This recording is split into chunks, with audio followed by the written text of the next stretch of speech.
to me. I can't believe the stuff that we're talking about these days. And now that I mention it, a lot of us are talking about these things these days. And tonight I have a guest that's been talking a lot about this stuff these days on Twitter and on his podcast. And oh man, I'm glad to have this guy on. Want to welcome to the show Jason James. Welcome, man. Oh, dude, thanks for having me, man. I'm happy to be here. Absolutely. And this is the first time I've actually ever got to speak with you, like person to person. It's usually Twitter exchanges. But man, yeah. you've been tweeting up a storm. You've got all kinds of great stuff on there, and I end up sharing a lot of what you say on the show because it's incredible. Can you tell people where to find you first and foremost?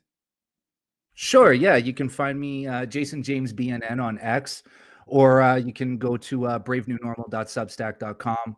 That's my hub. That's where all of my writing and all of the podcasts live. But yeah, if you want an easy way without having to sign up, you can follow me on X, Jason James BNN. Perfect. I want to get into this right away to a tweet that you put out just not too long ago, and this I found very interesting. This was your prediction. Trudeau will step down in the fall and will be replaced with this guy being Mark Carney. And rather than reading your own tweet and your own words out to you, I'd love to give you the chance to elaborate on this one, because I thought this was a very interesting take, and it could be a dangerous situation when it comes to the popularity for Pierre Poilievre, or to drive people away from moving towards the Conservatives in general in this next upcoming election. This might actually bring some voters back to the Liberals. Based on, well, what you said. I'll let you lay this out. Yeah, and before I get going, if I look like I'm broadcasting from a haunted house, I'm sorry, guys. I'm still working out the lighting situation over here. Oh, I'm going to be dealing with this a lot, man, because I've got this whole move going on, and we're going to be going to Texas. People are going to be seeing a lot like you, like what you've got going on there for a while. No problem. So Mark Carney, where do we start? I mean, he's a Goldman Sachs guy. He's deeply embedded amongst the Laurentian elite. For the people who don't know, those are the power brokers who secretly, run the Liberal Party behind the scenes, and I would say parts of the Conservative Party absolutely. And parts of the NDP as well. He is former Bank of England, I think governor of the Bank of England. He's a globalist. The thing that people really need to know about him is that he's a globalist through and through. And he fully believes in the whole climate change narrative as a means of bringing in, central bank digital currencies and digital IDs and things like that. Like he is full bore. So what I would always, the way to best describe him is that Trudeau is basically an empty vessel for ideology. He doesn't know what he's saying when he says it. Like they just give him the words and he says the words. Mm-hmm. That's why it comes across as being so deeply disingenuous. Trudeau's not really an evil guy necessarily. He's a self-centered narcissist to like the highest degree. Well, isn't that evil though? Like in itself, like I guess, yeah. Like you would end up doing evil things. Like so many people that are self-interested and have no empathy for others could be used. I mean, he is a tool. Obviously, he's a tool. I don't think he's a mastermind of anything. I think he's exactly as you described. He's just the guy that says the words. He knows to do the oscillating fan technique. Look over here, then look over there, and say the words. That's it. Yeah, I guess. Yeah, if you want to define it that way, then he's definitely evil. And you're right. I think Trudeau would sacrifice the entire country for the sake of his own reputation, right? Which is what he's doing. Yeah. And that's what he is. He's an egomaniac. He's a narcissist. He's a sociopath. But Mark Carney is the next level. He's the next step up. Mark Carney is well aware of the consequences that any of these climate policies that he's pushes forward are going to have on the general population, and he doesn't care, right? Mark Carney is 100% a tool for globalism. He's Trudeau is the frying pan, Mark Carney is the fire. Well, I think Trudeau was the pretty boy that could bring it about at a time when people just weren't paying attention much, and like he really did win the election, the first one, on his hair. Like Yeah. that was a thing. People were people really that sick of Harper? If it wasn't for like all the buzz in the news, it was really a CBC was sick of Harper. People were pretty content with the way Canada was going. We walked away from the '08 crisis, the economic crisis, largely unscathed. Where a lot of people in not just America, I mean, over in Japan, they got hit really hard. They still call it the Lehman shock. That's a big thing. So it was definitely a global hit people globally on that one. But Harper's government left us largely unscathed. I'm not a Harper super fan or anything like that. He was walking us into the Trans-Pacific Partnership. He was walking us into a lot of things with a lot of these global agendas, just like you're saying. Like a lot of the conservatives are on board with that stuff. And it's either we shift gears and we walk it back, or we slow down the walk at least. I think Trudeau has always been that character that was willing to springboard dive Canada into this new era of the WEF and the it sounds so cliche now, global agenda to whatever, right? So, but this concept of bringing forward, a post nation state, world, where there's what they call stakeholder capitalism, which is not very much different from how China runs their economy. Oh boy, wouldn't we love that? Wouldn't that be great for all of us? Well, just to kind of interject here, stakeholder capitalism is just it's code for fascism. That's what it Yeah, is, right? absolutely. When they say public-private partnership, if you were to define fascism, that's what it is. Well, And so that's Mussolini the thing is said that fascism was a bad word for it. It should have been called corporatism, right? The idea there's a perfect right, merger between corporation and state, and that's right. and rights be damned, right? Like there's no room Right, for right, there's no room right. for liberty in that equation.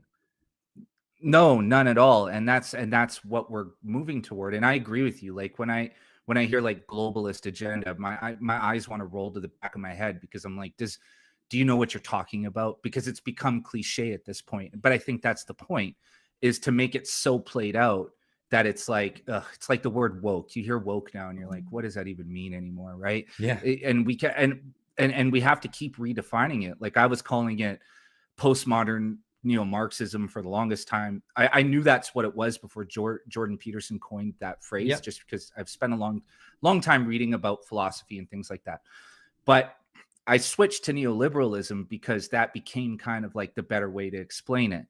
But even the word neoliberalism is getting played out. So we have to keep redefining this thing, because the more we talk about it, I think the more it exhausts people, Mm-hmm. that they're like, oh, globalism again. But the digital ID just passed the first reading in Australia's parliament, I was right? reading that today. So Yeah, it's scary. yes, yeah. And so from what I've heard, there's a digital ID framework stuffed inside of the budget bill for 2024 here in Canada. So this is coming, right? Like this is coming for us. And that's why it's important for us to keep talking about it, even if we have to keep redefining how to say it, right? Because Mm-hmm. the truth is look, Mark Carney is going to woo liberals back to the left. And I kind of wrote it in that piece there, but he's going to soften the language. He's going to say carbon tax was a step too far.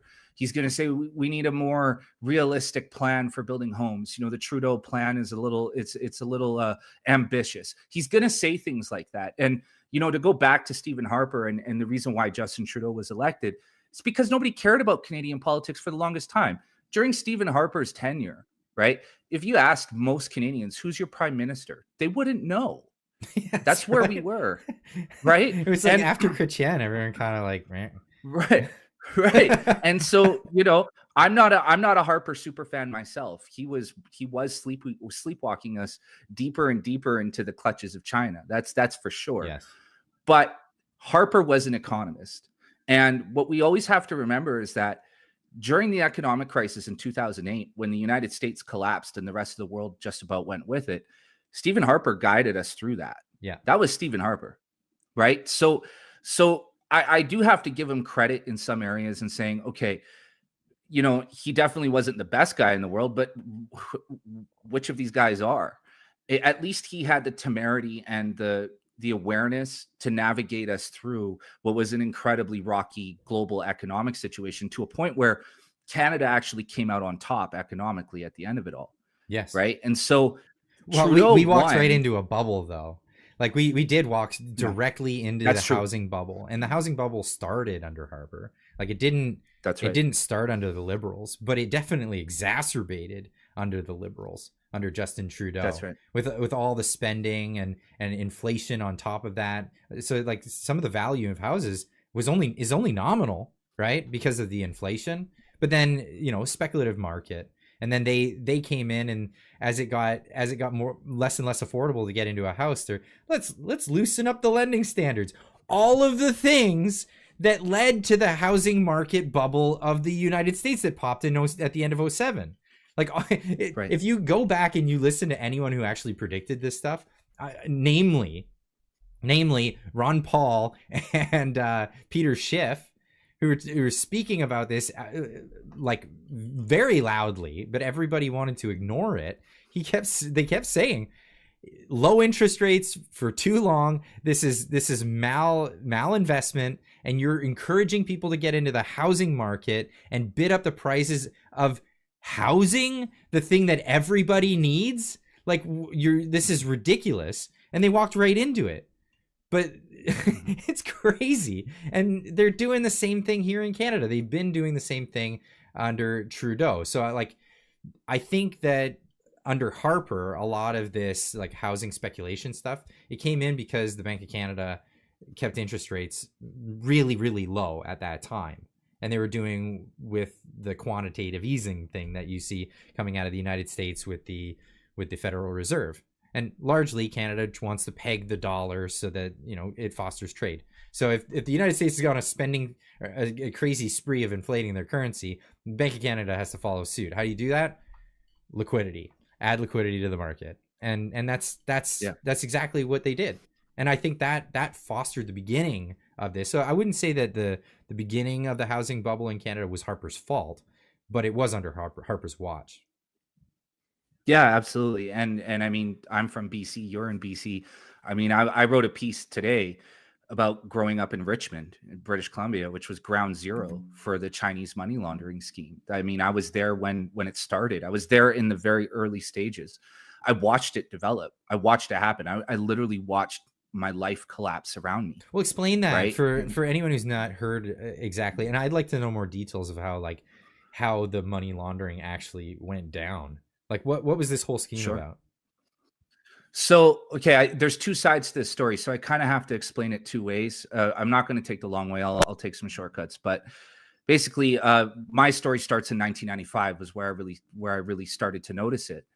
There were lots and lots of Chinese immigrants that showed up in our neighborhood, and where I grew up in Richmond was, it was mostly single moms, middle class, lower middle class, blue collar families, people from all over the world, all sorts of immigrants. But it was like overnight, it just suddenly our neighborhood was just packed with Chinese immigrants, and nobody thought anything about it really, because whatever, right? Come on in, be my neighbor, sort of deal, right? Right. And then about a year later, I would say 2 out of 3 homes in my neighborhood were bulldozed to the ground.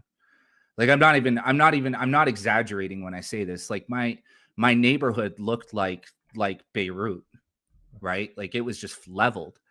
And what happened is that all these people who were moving into our neighborhood had bought the small family homes for triple, quadruple what they were worth. So of course, most people were selling their homes, right? Because you buy a home in 1985 for $200,000 or $150,000, and somebody comes up to you and says, "Hey, I'll give you $700,000 for this house." I mean, never in your wildest dreams did you ever imagine coming into that type of money, right? Yeah, so you're like, so okay, I'll sell and I'll buy a house over there for cash. Exactly. Or move over the bridge to Vancouver and live in Vancouver and South Vancouver and spend half of what you made, right? Yeah. And so what happened is all these houses were bulldozed to the ground, mansions were built, most of them were empty, which for all of us in the neighborhood was kind of like, it was a shock. We were stunned because now we lived in a ghost town. There was nobody in our neighborhood, and slowly but surely people were moving out as houses were selling, because a lot of us were renters too, right? So you have these houses being torn Wait, down, so mansions it being wasn't built. being filled up with these Chinese immigrants that came over?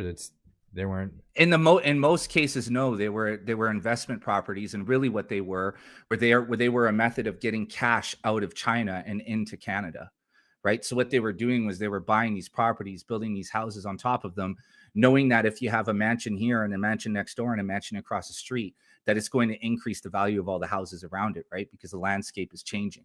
Right. And so what happened was, you did have some people who lived in these houses, and 9 times out of 10, it was a student, right? A single kid in like a 10-bedroom mansion, or it was a mom with her kids.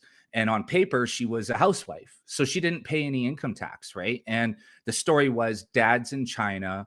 He sends money over every month. But what was really happening was that these people who were coming over were money mules. And Sam Cooper writes about this extensively.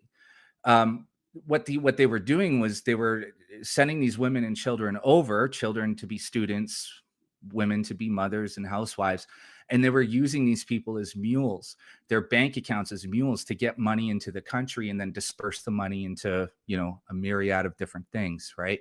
And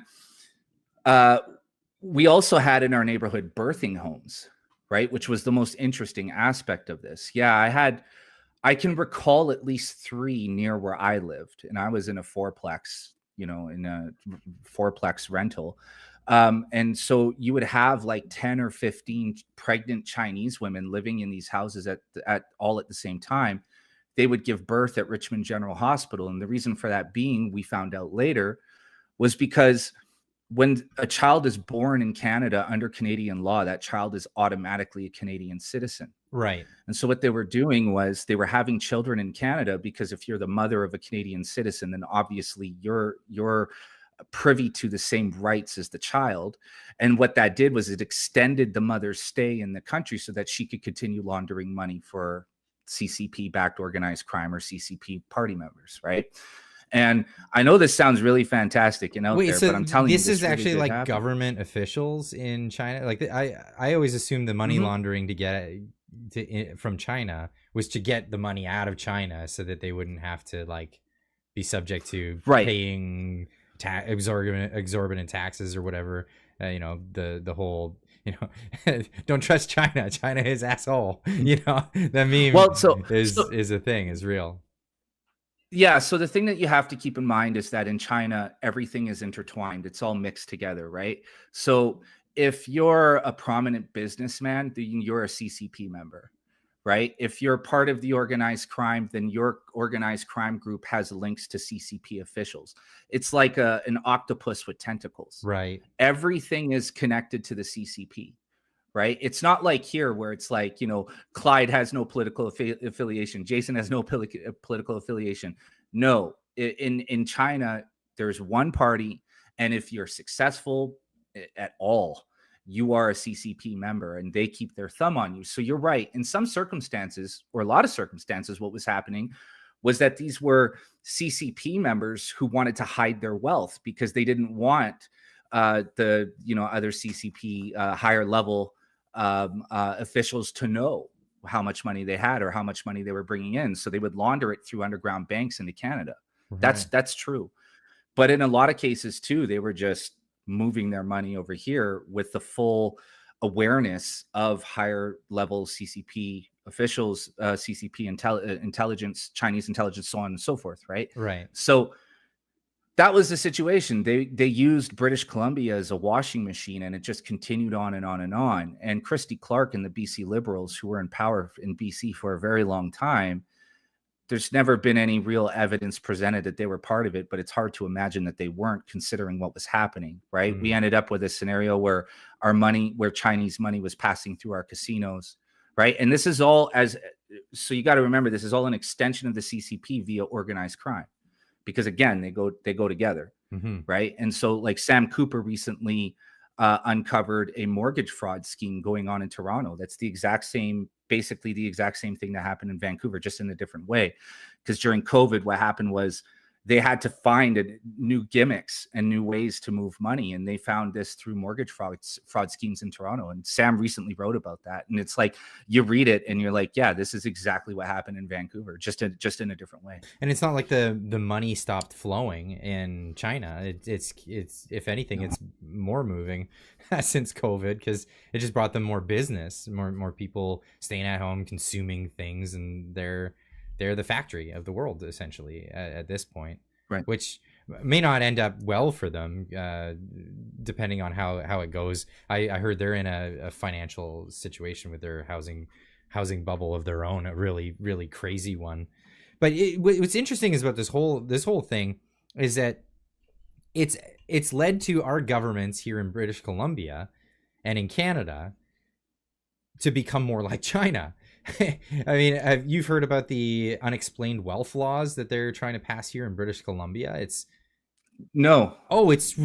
egregious. It's egregious. So they want to make it so that the police have the power to go, crack down on money laundering. They're using this excuse, of course, so they could go in and seize people's assets, because they think you might be involved in some laundering thing. And then what it is unexplained wealth. I think they've passed these laws in England where the cops come up, hey, where'd you get that? You can't say none of your business. You have to prove to them that you did it in a legal way, or they'll take it from you. And it turns like the whole, innocent till proven guilty, right on its head. And they can just come in and make accusations and then take your stuff. Wow, that's unbelievable. I didn't know about that. Yeah. And that's the thing so what they're doing is they're pushing it through under cover of money laundering. And by money laundering, the images that are conjured in your mind, right? And that's the image that's going to show up in the minds of most people in BC. Oh, they're finally going after this organized crime problem. But these people have enough money to forge documents, right? To create businesses, on paper. So, well, it's a way to forge documents. Think of it this way. So if you have one crooked cop and you have one crooked judge, and you want to make something that's ill-gotten gains legal in Canada, you get that cop to make sure that he's the one who comes and asks you to explain your wealth. And then you take it to court and you see that judge and he goes, I believe that's sufficient evidence. Here's court documents saying that it's legitimately gotten gains or gotten goods, right? And it's a further way of using the judicial system to launder things, in my opinion, in my estimate. It would have to be corruption that gets you there, but it's a method to make it happen. Oh, absolutely. And these people are already going around the system, right? Like Sam and Andy Lee too, who's done a fantastic job kind of following the paper trail. I mean, these people are next to Justin Trudeau, right? Like they're at fundraisers donating to him. You know what I mean? Like they're beyond what you and I would deal with if we got pulled over with $100,000 in our trunk, right? Like they're beyond that. Right. Like, so we can't expect laws like this to apply to them. There's no way it's going to apply to them. I mean, already with the real estate fraud even in the early 2000s, we knew that these people were buying businesses with numbered companies or homes under and registering them under numbered companies.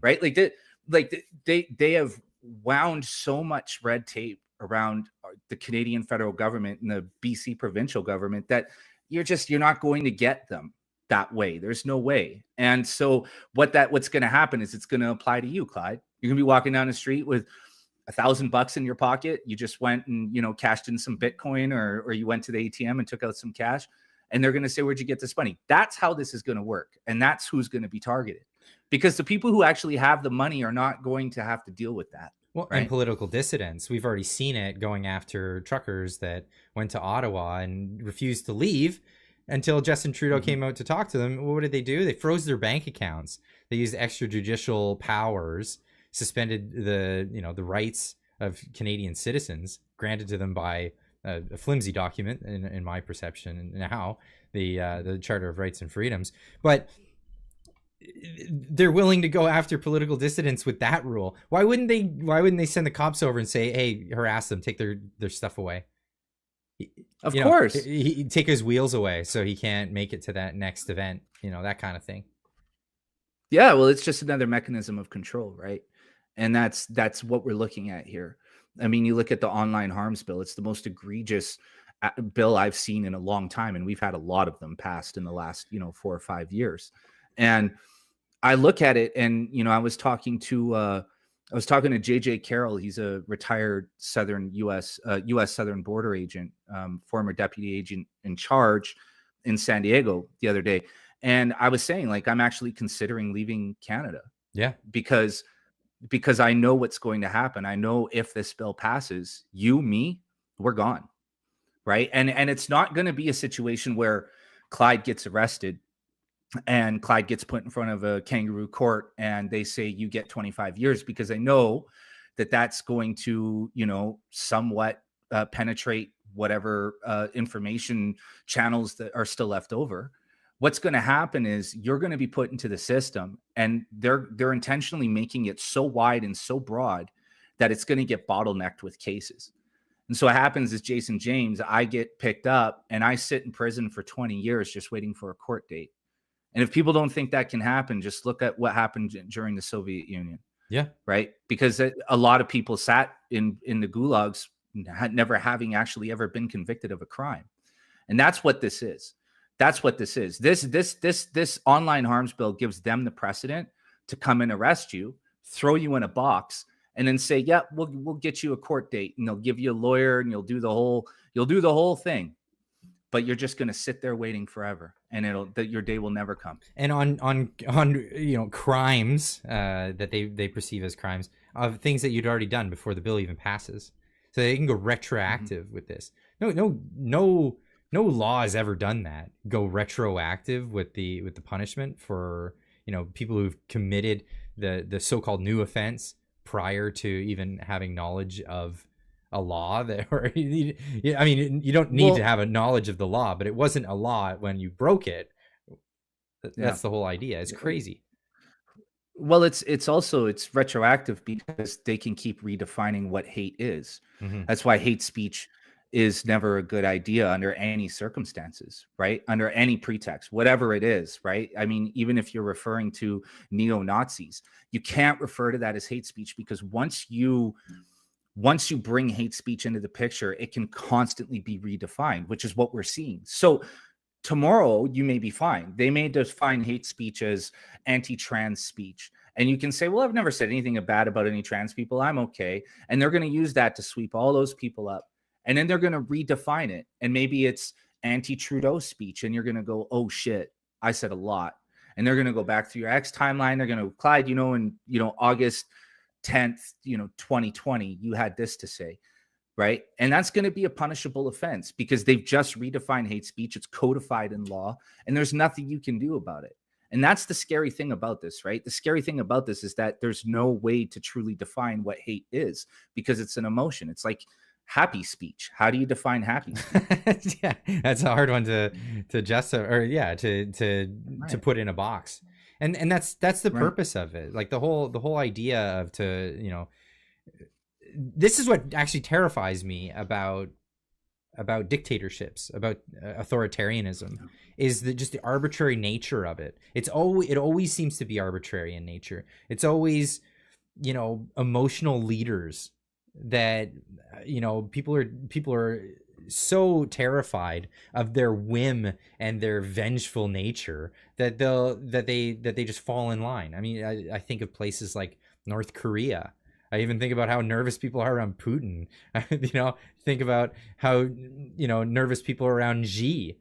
And yet people are still lashing back in China, which I think is just absolutely, anybody who lashes back in China has got balls of steel in my estimate. It's like you're doing it in a place where you don't have a right to do that. And you don't, I think we all have God-given inalienable rights, but they're not honored there at all. So people are lashing back there. Like, man, you've got some cojones. And people do, but this is the thing, it's the emotional nature of it, of these dictators, and how arbitrary they are with their punishment. They'll just make up a reason, or they'll make laws that are so vague that they can just fit it. Show me the person, I'll show you the crime. Yeah, absolutely. I mean, look at Alexander Solzhenitsyn, right? He wrote in my opinion, at least in the top 5 greatest books ever written, the Gulag Archipelago. After he was sent to the gulags, as a result of being critical in Stalin in a letter to a friend from the front lines of the war. They actually came to the war to arrest him and then take him back to Russia and put him in the gulags, right? That's insane. But so, and a personal letter, not even addressed at anybody publicly. It was just to a friend. Critical of Stalin and critical of the war, critical of what Stalin was doing in the war, not even critical of Stalin's communist policy, critical of how Stalin was managing the war. And that was it. Yeah, and wasn't he actually like a socialist, and he supported the whole idea at in the beginning? Yeah. Yeah, in the beginning, yeah. I mean, obviously he came out not a socialist, but it'd be hard to come out the other end, right? But here's a critical moment in history for everybody watching and for yourself, Clyde, that you can ponder. Chairman Mao in China, right? After the Great Leap Forward, tens of millions of people die of starvation. There's a break point where members of Mao's Communist Party. So Mao was very, very good at isolating people, right? Mm-hmm. And he had all the members of the top members of the Communist Party isolated. They did not see what was happening in the villages. They didn't know how many people were dying of starvation. Many of them were located in Nanking, Peking, different places. So Liu Shaoqi goes back to his home village, right? He's a top-ranking member in the CCP, sees the devastation, comes back, wrestles power from Mao, becomes the president of China. Mao's still chairman, but Liu Shaoqi at this point has more power than Mao. All they needed was like 10, 15, 20 million people to stand up and fight. That's all they needed. And it would have been over, but nobody did because they were all too afraid. Mm-hmm. And so what ends up happening is Chairman Mao launches the Cultural Revolution. The Red Guard comes in, mayhem breaks out, Liu Shaoqi disappears, right? So that's the point that I'm trying to make here is that. Well, I just want to ask you one thing. So the Cultural Revolution, it was launched because of fears that people might unite against Mao, correct? Yes, that's right. He used the youth, China's youth, to take back power. That was the idea with the Red Guard. Because we're seeing largely that happening here in the West. We have a lot of college students are getting involved in a lot of these things. BLM, now the new BLM, which is the Palestine thing, infiltrated, I think, by the same exact people. They're going out there and just saying the most radical things, inciting awful stuff, and looking for a reaction, get people mad at each other. I even see it, happening with this immigration crisis. Trudeau brings over a ton of immigrants. And what do people do? They get mad at the immigrants. They don't get mad at Trudeau for bringing these people over. They get mad at the people who came over here on a false promise and just want to be compensated for what they did and the time that they put into it. And people don't think of it that way. Like if you're getting mad at them and you're hating on them, obviously a lot of these people do need to go home. It can't work out. You can't sustain it.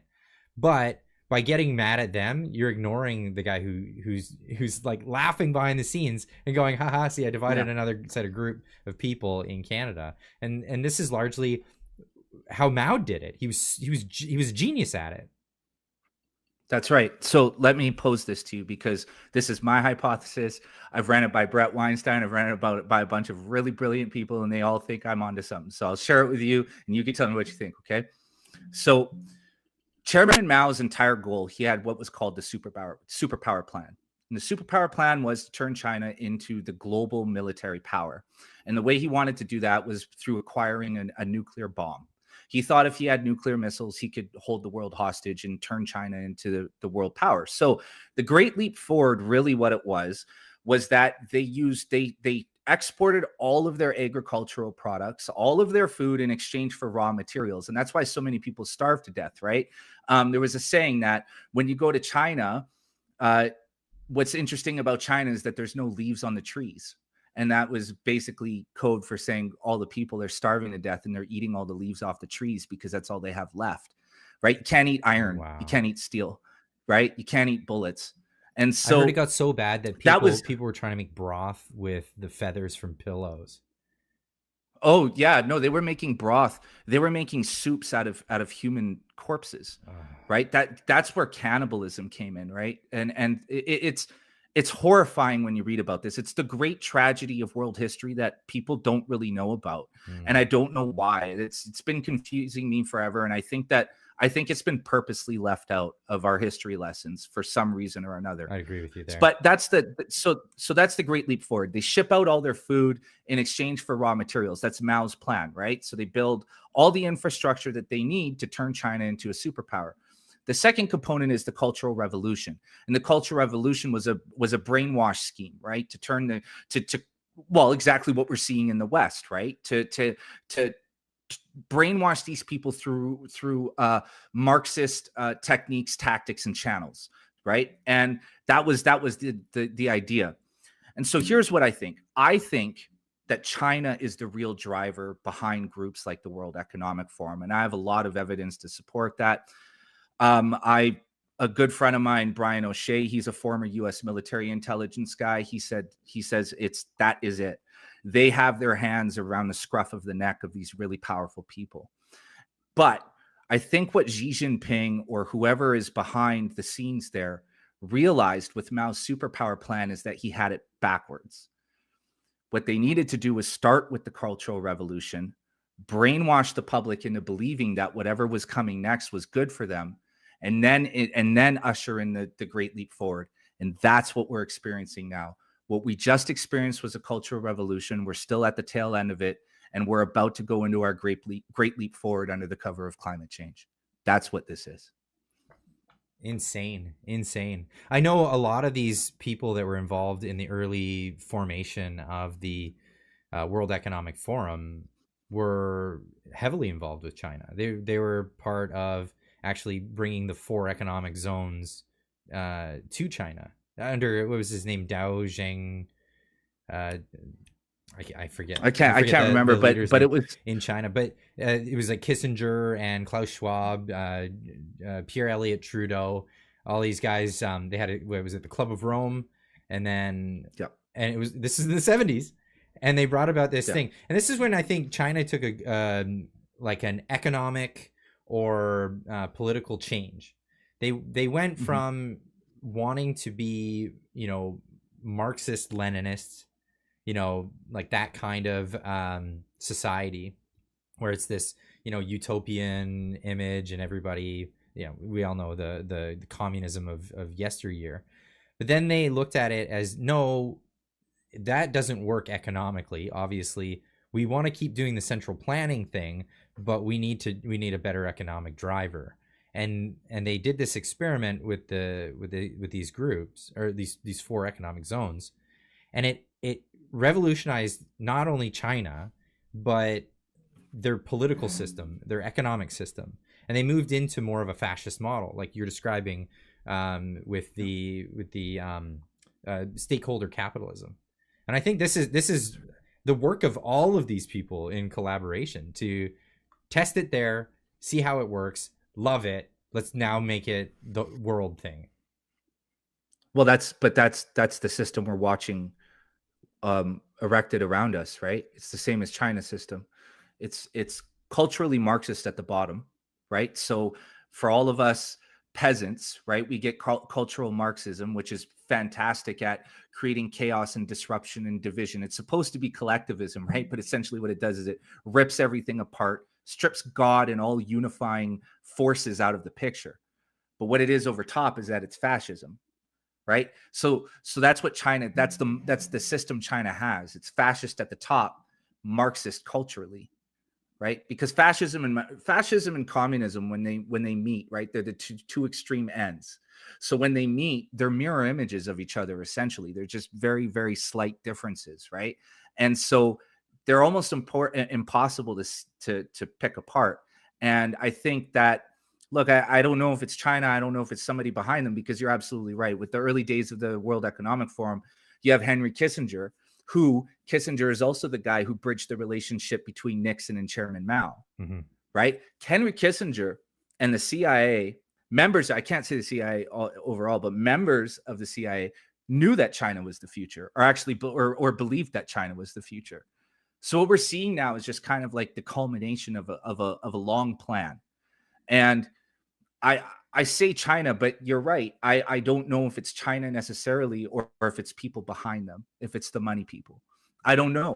Mm-hmm. But what I do know is that what we're seeing arrive here in Canada is the Chinese system, is the Chinese model, right? We're talking about carbon credits. We're talking about social credit systems.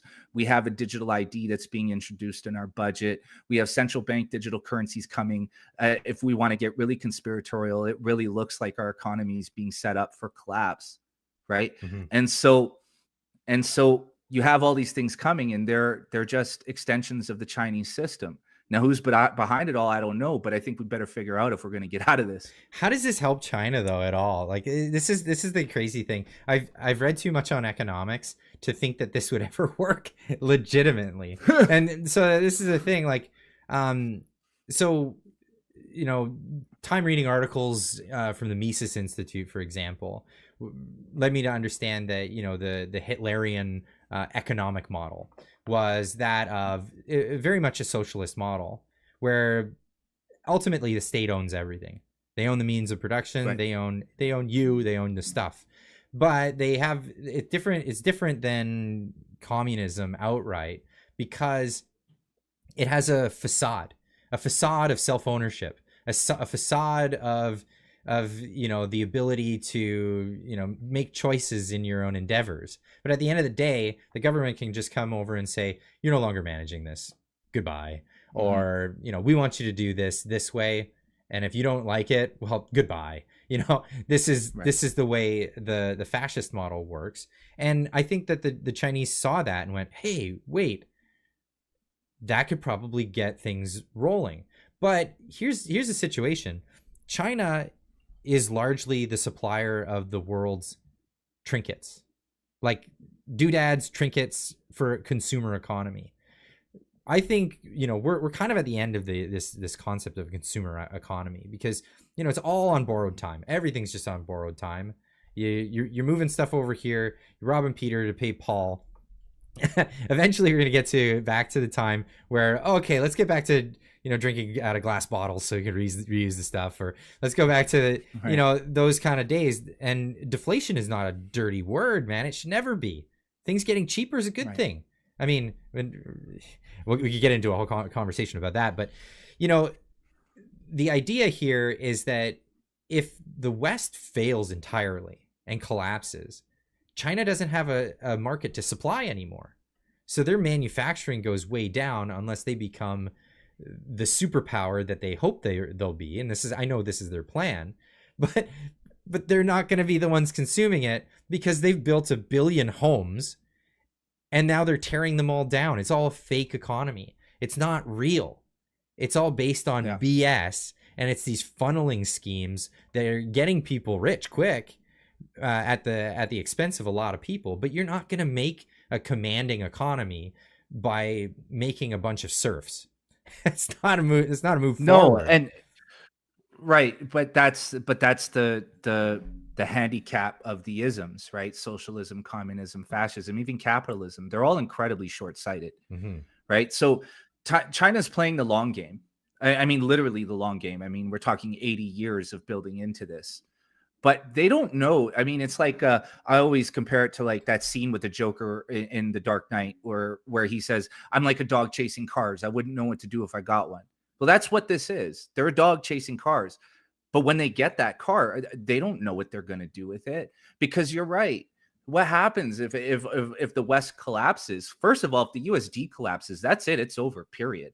Right. But I think what they're hoping, as stupid as it sounds for a guy who knows economics, I think what they're hoping is to collapse the USD, to collapse the CAD, to collapse the pound, and introduce a central bank digital currency to literally hit the restart button. And I think what the point of this all is to put us in a position where we can't do anything but accept it.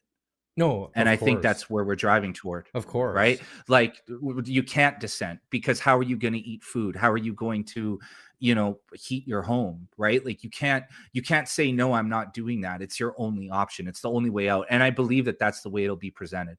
Is that Mhm. like, look, this is our only way out. And if I want to get, again, I worry that I'm going a little too off the deep end here, but part of me wonders if Bitcoin is a part of all this. If Bitcoin was decentralized currency was introduced to get people kind of aware and in the mode of trading digital currencies. Well, I'd say that the amount of pushback from the government to get in and regulate Bitcoin kind of goes against that theory. Like, Sure. Yeah. if the media are demonizing it, everybody's demonizing it. Usually makes you think, okay, maybe this is something that is decent or good or at least worth looking into. I have a hard time with Bitcoin because it's not a tangible asset. It's not a Right. physical thing, and I find it an interesting phenomena. Actually, I find it such a fundamentally interesting phenomena, and this is kind of like IP. You know, throughout all of history, all of human history, we've dealt with scarcity. This is the reality of the human existence. Is everything scarce, and human demands are infinite. If we get something, we want more. We want more of that thing, or we want more other stuff. And so we've always dealt with scarcity. It's always been a thing until things start to come in abundance. And as soon as things start to come in abundance, we look for scarcity so much that we create it ourselves. And that's what Okay. Bitcoin is. And this is what intellectual property is for the large part. Like, you're talking about things that are infinitely reproducible at zero cost. So you have to come up with arbitrary laws to make them no longer infinitely reproducible. Now, I don't know how to square my head around that, because I think intellectual property is a decent concept for um, protecting the rights of people who create things, that sort of thing. Uh, but then there's other bad things like patent trolls and all these bad players in intellectual property. But Bitcoin, for one, is that it's just that it's artificial scarcity, and it's created for the sole purpose of making it valuable. And I Hmm. get the purpose of wanting to use it as a currency eventually, but that's an eventually thing. Until until people stop speculating it up in price, and it kind of levels off and becomes a steady thing. Because for people who don't know, the things that need to be uh, the things that become money need to have certain characteristics. They need to be one of them is it needs to be a good store of value. And that's the thing. If Bitcoin's wildly up and down, it's not a good store of value for people to use as money. It does have some of the other features, though. It's divisible infinitely. Like Yeah. that's always been a thing, and it's readily available. If you want to get your hands on it, it's possible. You can get your hands on it. So yeah, I find Bitcoin interesting. I'm not a naysayer or a yaysayer on Bitcoin. Yeah. Yeah, me too. The thing that really kind of freaked me out is, the Trudeau liberals, well, Christopher Freeland specifically, is really pushing this concept of open banking, right?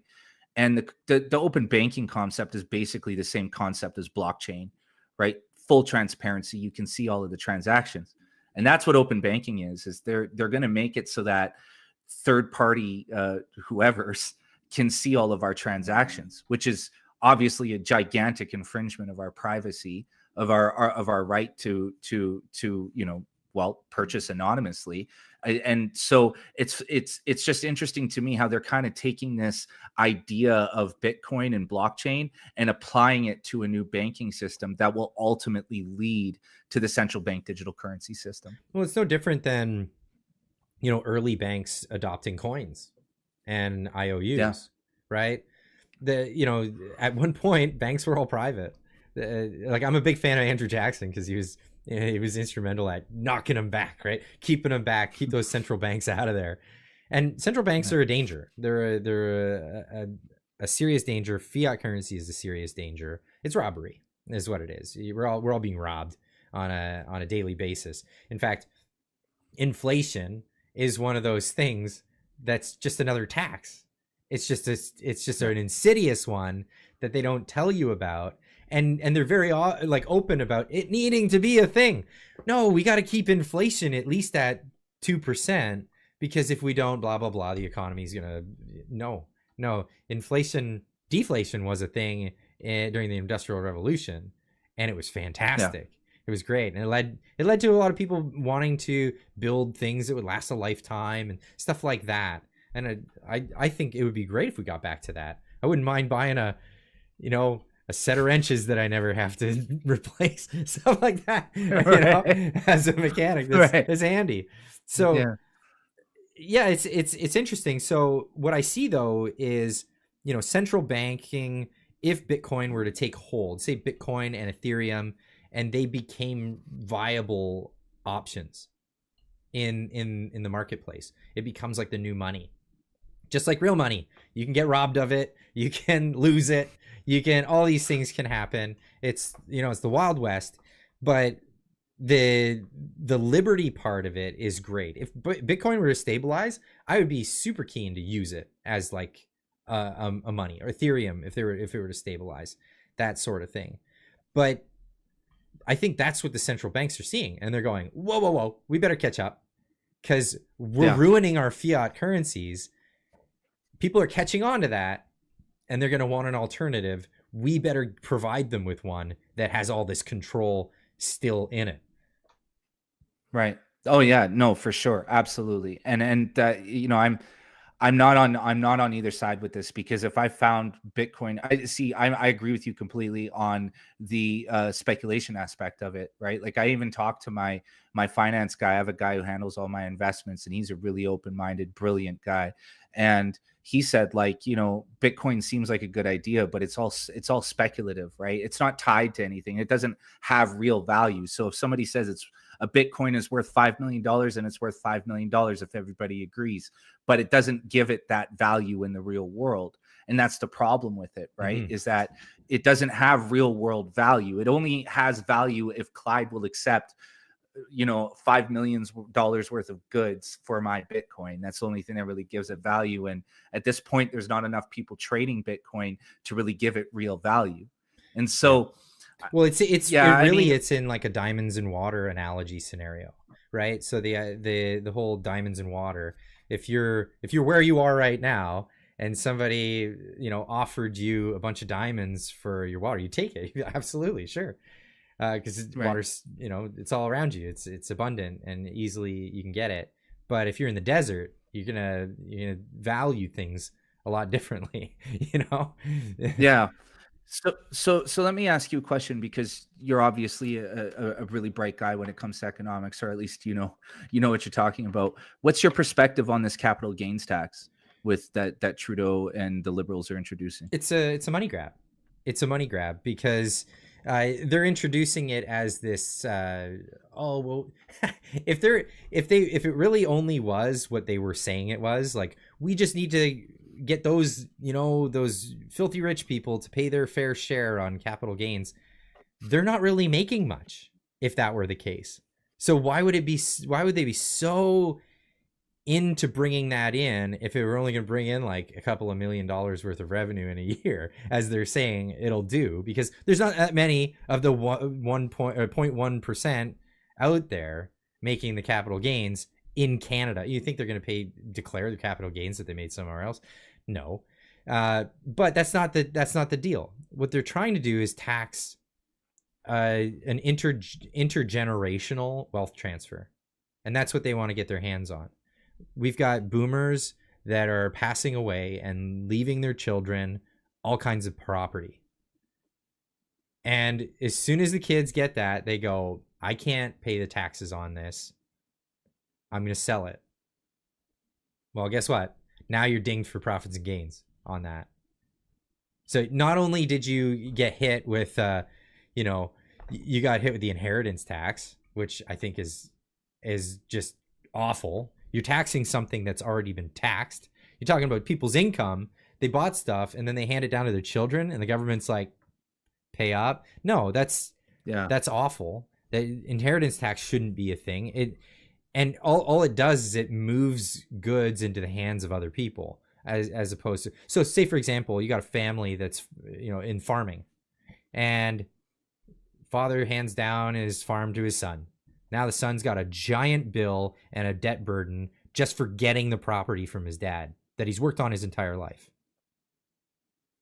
Right? What That's insane. So what if he can't afford to keep that anymore? So then what does he do? He sells off some of the assets to pay for it, downsizes the farm. Sorry, we're not going to be able to produce as much food for Canada anymore. So we're just going to be able to do this much. I've sold off some of the assets, some of the, tractors, whatever, harvesters. Sell off that, and then you get dinged with a profits and gains tax. That's so crazy. It's And it's brutal. all.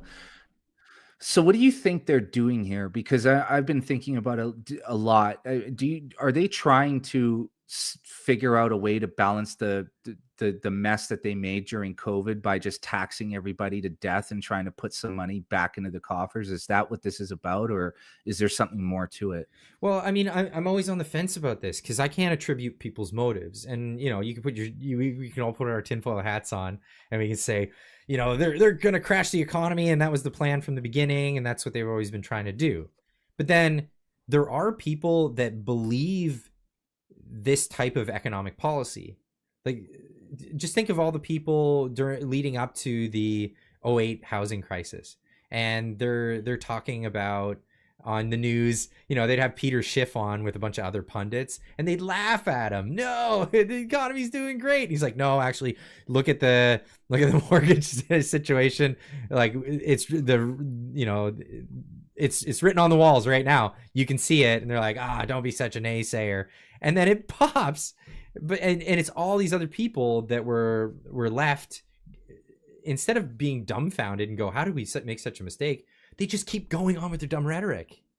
And it's crazy to think that, this could be the case, that it really is a case of the road to hell being paved with great intentions, that Trudeau actually in his head got convinced by some economists that studied Maynard Keynes, obviously, but they believe that all you got to do is stimulate the economy, inject liquidity into the economy, and then the budget will actually balance itself.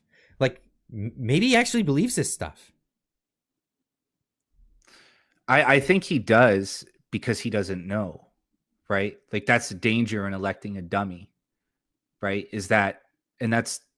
I'm not all the way in on the Pierre Poilievre bandwagon. I think that there is a lot to be desired with that guy, but at least the benefit to him is that he understands money, and he understands the way an economy, a healthy economy, operates.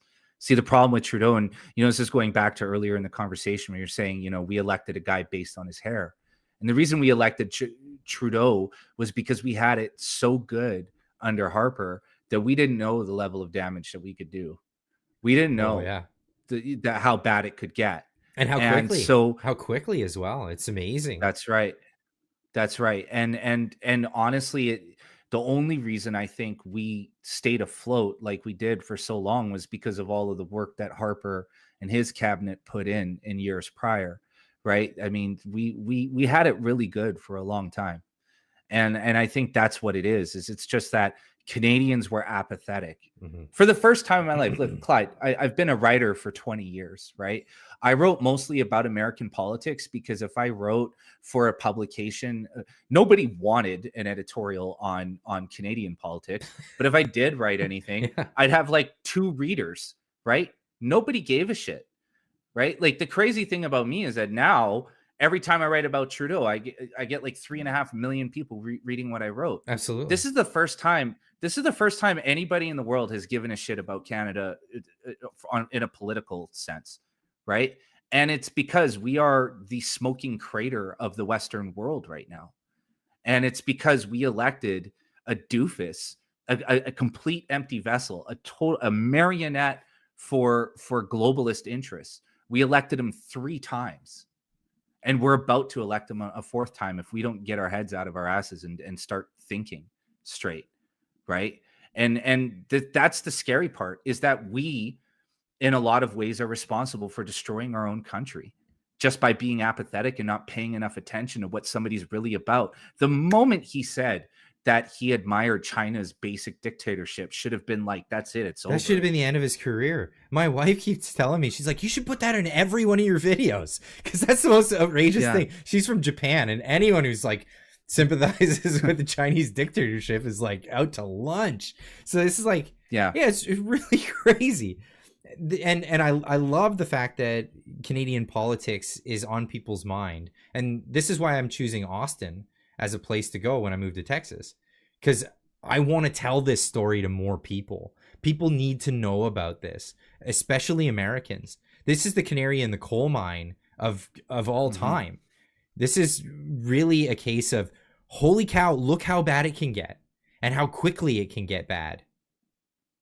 And I think America is going through the same thing. They're sleepwalking their way in, they sleepwalk their way into Joe Biden.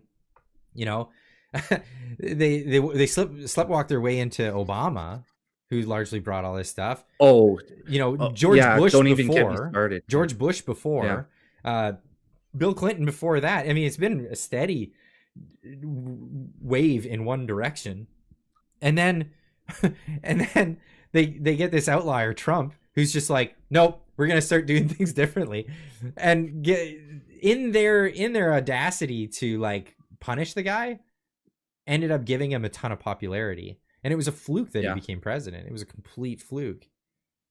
I don't even think he wanted to be president, right? Like, the thing about, so I just want to go back to Obama really quick, because I don't know if I can curse. I think I've cursed a few times so far. So just don't go crazy. Obama was such a fraud. He was the greatest political fraud of the last, I want to say, since Lyndon B. Johnson. Greater than Trudeau. Right? Oh, even greater. Oh, yes. He knew exactly what he was doing. So part of the reason why I stopped writing for a really long time was because I couldn't write about Obama, because the Democrats hoodwinked America, and especially American media, into believing that any criticism of him was racism. Yeah. Right? Yeah, that's right. None of the criticism I leveled against him was coming from a racist place. I was criticizing his policy. He manipulated not just Black America, but America in general, into believing he was one of them. He never was. He was a Wall Street president. Citibank picked his administration, right? He was as Wall Street as they get. He was more Wall Street than Ronald Reagan. He was a total fraud, a complete phony. And everything that we're dealing with now in terms of cultural Marxism, specifically as it has come through the United States into Canada, is a result of him. In 2012, his rhetoric completely changed. It went from, this is what I'm going to give you, here's all the free fun stuff I'm going to hand you, and none of that happened during his first 4 years. So what they did was they pivoted to race politics in 2012. And the cultural Marxism that has taken hold of North America, Canada, and the United States is 100% the result of the race politics that came out of his campaign for re-election in 2012. Wow. Well, I know that the Marxists in academia, they've been wanting to do the racial thing for a long time. Yeah. Because I know, what was it, back in I think it was the 70s, they realized, and it's like, this is documented. This isn't like conspiracy theory zone. This is like them talking about this openly, saying, you know, in North America, people don't buy this like class culture, class thing, class war thing. Like, it worked in England to some degree. It worked in Germany. It worked in, you know, in the Bolshevik Revolution, all this stuff. Because throughout Europe, there were classes. There were serfs, there were lords, there were all this stuff. But in North America, there's never that. Everybody's who's poor is an incidentally, temporarily embarrassed millionaire. You know what I mean? Like, you have the potential of being whatever it is that you want to be, and there's an attitude of that, or at least there has been for a very long time. And And so the Marxists realized this, and they couldn't pit people against each other in that aspect, because that's all that is. It's pitting people against each other. It's division and conquer. And so then they figured it out. They go, wow, the melting pot. Why don't we dig into that? Instead of this, people uniting under one thing, the flag, why don't we pit them against each other and manipulate them that way? And they did that. They did that on cultural and racial lines. Yeah, well, I lived in Los Angeles during the Obama years. I watched it change. And I wrote a lot about it. Couldn't get any of it published for the life of me, right? But I watched it change. I watched Black Americans slowly get duped back into believing that they are hated and despised by everybody else. I watched Latino Americans slowly get duped into believing that white people want to deport them all back to Mexico and South America. I watched white people get duped into believing that they actually believed all this. Yeah. I watched it happen. And I was sitting there like, what is going on? I watched it change. And I was just, I couldn't believe it. I couldn't believe what I was seeing. And I knew Obama was a fraud from the economic collapse and the bank bailouts, because there were a million different ways to fix that. And he fixed it in the most Wall Street friendly way possible. That's when I started looking into him, at who was actually behind him, who actually was backing his campaign in 2008. And it wasn't grassroots like he tried to make people believe. He was backed by Wall Street and big tech. Right. And so the point is that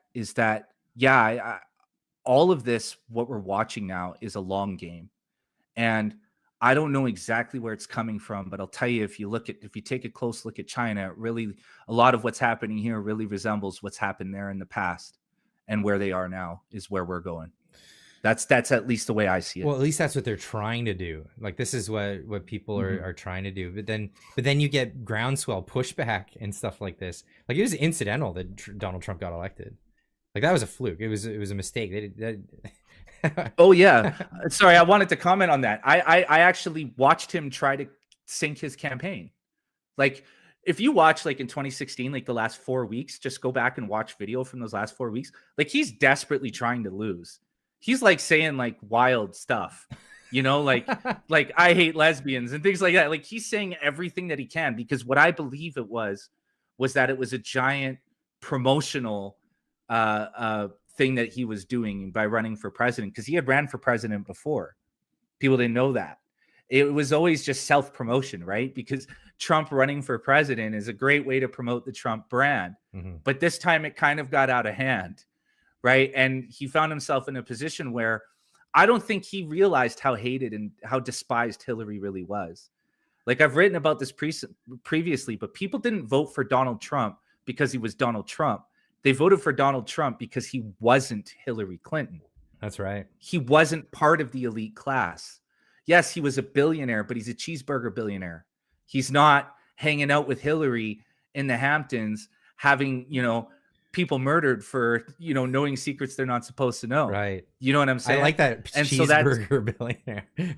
Yeah, I made that up. I'm really kind of cherry picking from an essay that I wrote. Yeah, I wrote that's something that I wrote. Oh, it makes a lot of sense though. Like, a lot of like fast food entrepreneurs that make it really big, they still a lot of times maintain that same sort of like persona. The air of being a fast food guy. They're a restaurateur, you know what I mean? That's the thing. Look, Trump he's a 1980s real estate hustler.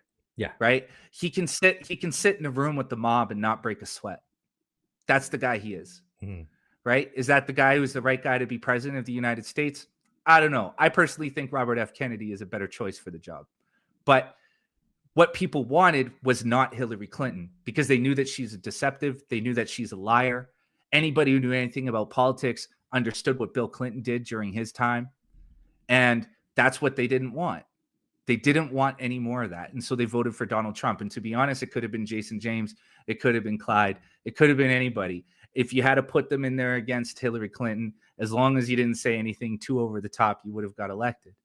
But if you just watch the last 4 weeks of his campaign. If you ever have time, just watch it, because he's just saying the craziest stuff and people are cheering, and you can see in his eyes, he's like, they're still believing this. Like, they're still on board. I can't believe it. Like, he's trying to sink his campaign in the most, you know, in the least damaging way possible. Well, I think what he was doing But is he was tapping into the things that people actually care about. Like massive immigration is a really bad idea. It's a really bad, yeah, bad idea. And like they're doing the same thing in Canada. So, you know, if there was a politician running for the Conservatives, for example, that came out and said, "Yeah, I'm going to close the border, and we're only going to bring in people that, you know, work on a merit system." You know, I think Pierre Poilievre has kind of alluded towards that, but not really gone full tilt on that one. And I don't know if that's because he doesn't. They're trying to tie him together with Trump, and I think he's trying to politically like distance himself from any sort of like Trumpisms or anything like that. So if he's like shut the border, I think that'll be fuel for the liberals so bad, right?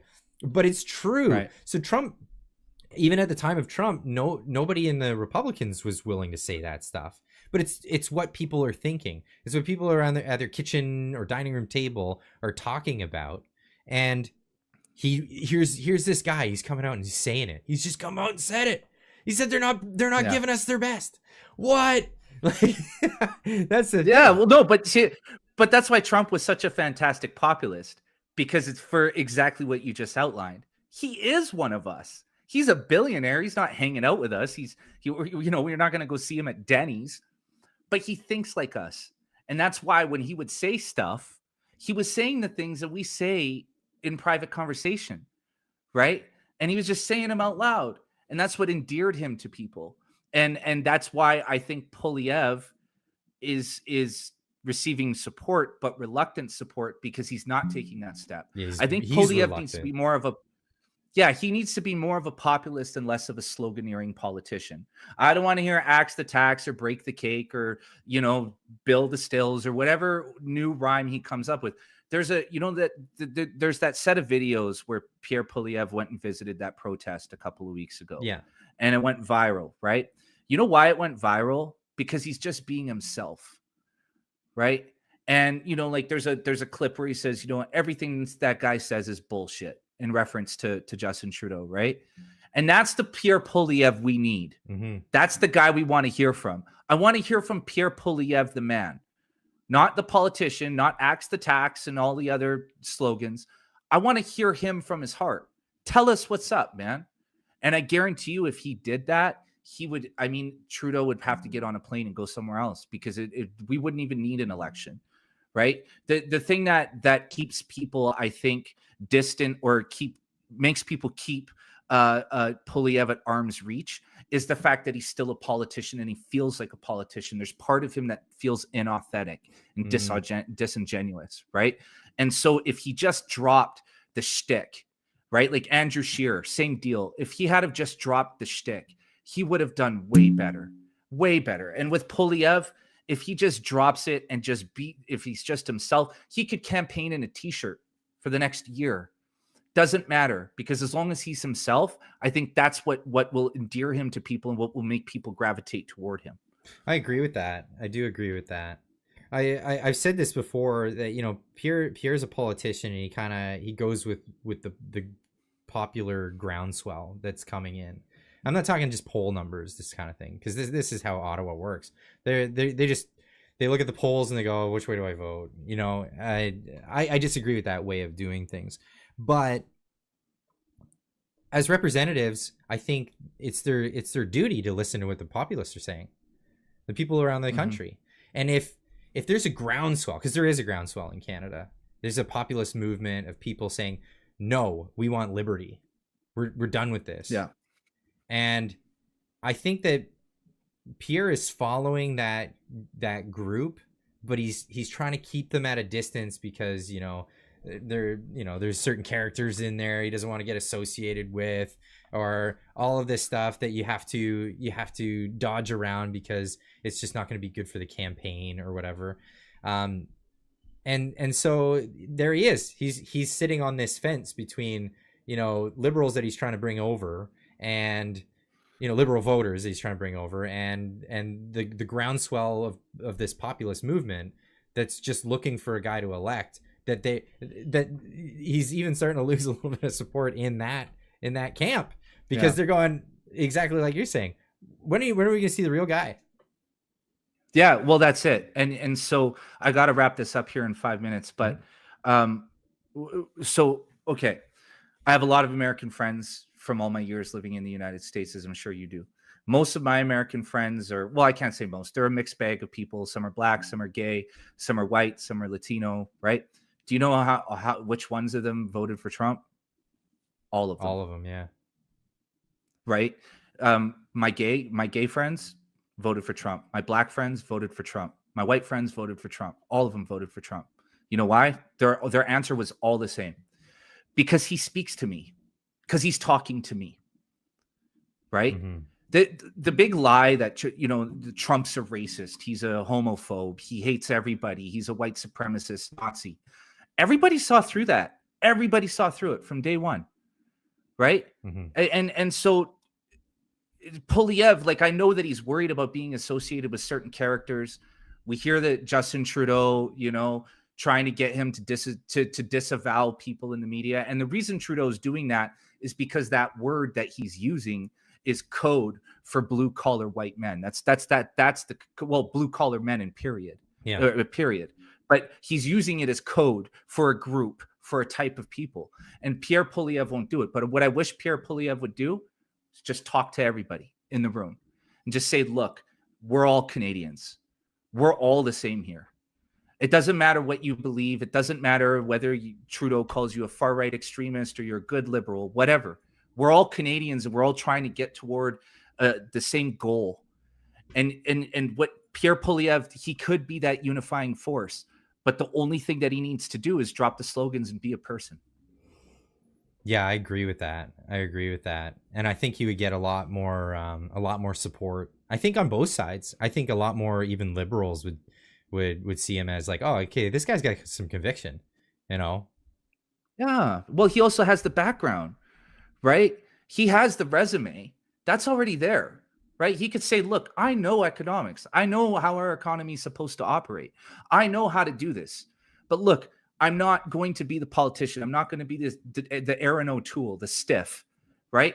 I'm coming to talk to you because we're all in a lot of trouble, and I'm not going to candy coat this for you. If we don't fix it now, it's going to get way worse in the future. So that's all I'm trying to do. I'm trying to fix this country. That's what I'm trying to do. And if he came with that message, I guarantee you he would ignite the same spirit that ignited during the Freedom Convoy. Oh, absolutely. I think you're right on that. Now, it's been a pleasure having you on the show. I'd love to have you again. Thanks for having me. What a treat, man! I really love your insight. And dude, likewise, man. I love watching your show. Like I'm a newbie in this space, right? So I'm kind of like, see what Clyde's doing, see what Trish is up to, see what all these different people are doing, and I think it's really cool that there's this community of us that's kind of sprouting up, right? And yeah, man, I love your work. I love everything you do. I think you're a really insightful guy, and I'm just happy to be here, man. I appreciate the invite. Wow, that's a really nice thing to say. Thank you. I appreciate that. I'm gonna get to a couple of super chats, and then we'll end the stream here. Cool. We've got I just gotta make sure I'm not covering some of the ones that I already talked about. We've got here, sorry, Chris B with a 279 super chat. Trudy Singh and Carney are WEF elitists. Yeah, that's we know that. Chris for $10 says, I wouldn't panic about Carney. He will be the next John Turner, Kim Campbell. The Libs will not win for a while. Look at Ontario. The Libs' reputation is shot there for long term. Ford will win a third term. Ford's really shit the bed, for lack of a better term. There. Oh my God. Holy cow. Yeah, he's awful. He's at this point where every time you see him, he just looks really uncomfortable because he knows he's like fucked it all up. Like he's like a guy who's just like, he like drove through the side of a store, like through a storefront window, and he like just got out of the car and he stood there like this. And that's what he looks like to me all the time. Like he just knows that he's wrecked everything. I would have preferred his brother. For sure. Oh, hell yeah. Hell yeah. Solar for $5 says, do you think we should wait to see what happens with PP before fleeing Canada? No. I mean, I'm No. already leaving. I'm set to leave, so that's gonna Yeah. be a thing. Yeah. So for people who are listening, Pierre Polyev was on a board of a commission to investigate central bank digital currencies.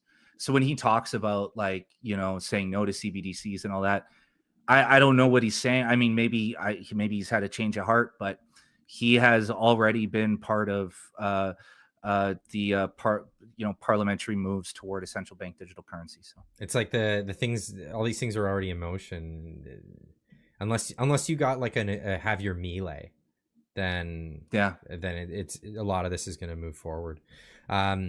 Diane Sylvain with $50 says, "Hi Clyde and Jason, I love you both. My friend, third generation Texan, says avoid Austin as it's totally like California woke.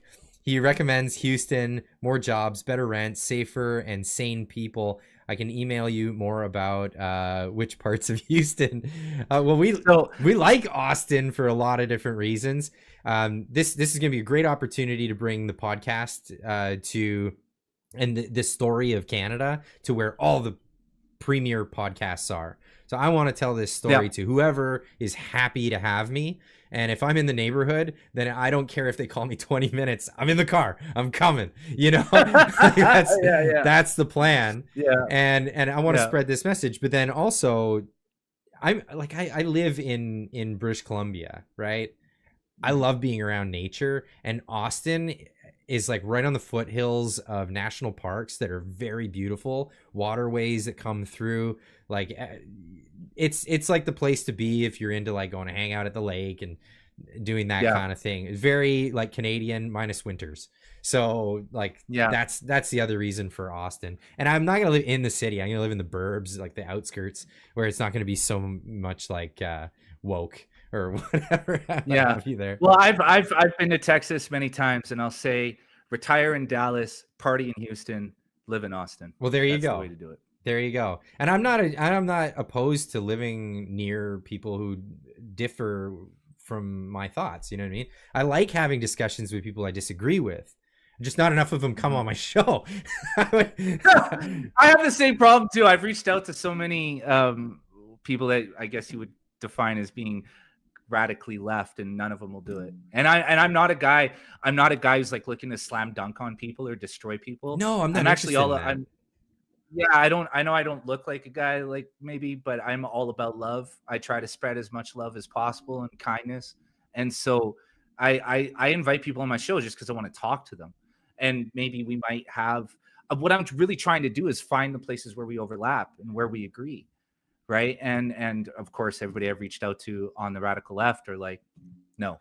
And of course, all the people on the right are like, hell yeah, I'll challenge you any day. And I'm like, that's not what I'm trying to do there either. So it's, it is what it is. But hopefully we can both encourage some people to come over and talk. Even if I disagree with somebody completely, it would just be interesting to have the conversation. And I'm not about internet blood sports or like gotcha moments or any of that stuff. So that's the plan. Anyway, for everybody to find you on the internet, let's get your stuff up here again. Jason James on Twitter. It's just Jason James BNN, and then go check out the Brave New Normal Substack. I'll make sure that's up. And then you have a YouTube channel where you've got a tremendous podcast. You've been interviewing all kinds of amazing people, really awesome conversations going on there. So all the links, as always, will be in the description. We'll be posting this on Monday morning for people to watch this again. So all the links will be in the description down below. Jason James, thanks for joining me. Stay on the line, but we're going to say goodbye to the live stream. Cool. Clyde, thank you so much, everybody listening. Much love to you all. And Clyde, you might see me in Austin soon. So we might be neighbors. Might be a two-man party. I won't object. All right. Good night, everybody. Keep on